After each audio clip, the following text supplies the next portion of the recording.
আসসালামু আলাইকুম। কিতা করতেন রব্বানা আছেন? আজকে আমি একটা মিনি ব্লগ লইয়া আইলাম খুদুর শাক রান্ধার।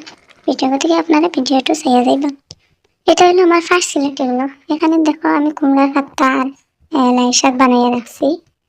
আর লগে তোরা কবির পাতা দিছি, কবির পাতাও দিলে মজা লাগে। তো আমি দেখো মরিচ পানি আনছি, কারণ খুদুর শাকের লগে এই নাগা মরিচটা অনেক মজা। আপনারা নাগা মরিচ নাকি তখন কমেন্টে জানাইবা, আমরা তো নাগা মরিচ কই। লগে দেখলা আমি আলু, হুকুম, পেঁয়াজ, রসুন, মরিচ সব করছি করে খাটিয়ে রাখছি, কারণ শাক রাঁধতে এগুলো লাগে। আমি দেখো সব খাটিয়ে রাখছি, তো আপনারা এনতে বলা খাটিয়ে রাখবা। আর আমি কড়াই একটা পানি বয়ে দিছি, পানির মাঝে তোরা নিমখ দিলাম। নিমখ দিয়া এখন আমি সবটা দিমু, হুকুন মরিচ টাকা দিলাম। হুকুন আমি লাস্টে দিমু, কারণ গোসা বার হয়ে যায় হুকুন দিলে।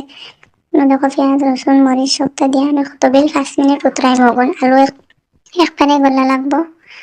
আলু একবারে গলার পরে আমি দেখো আমি লাড়িয়ার কত বেলা আমি লাড়িমো সব লাড়িয়া আমি লাস্টে হুকুন দিমু দেখবা।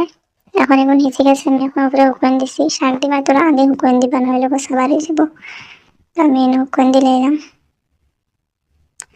হুকুন দিয়ে আমি ভালো করে লাড়িয়া এখন শাক দিলাইছি। শাক দিয়া দেখো খুব সুন্দর লাগে দেখতে, খাইবার খাইবার করে। আপনারা খাইলে শাক কেন আমাকে কমেন্ট করে জানাইবা। Bye bye.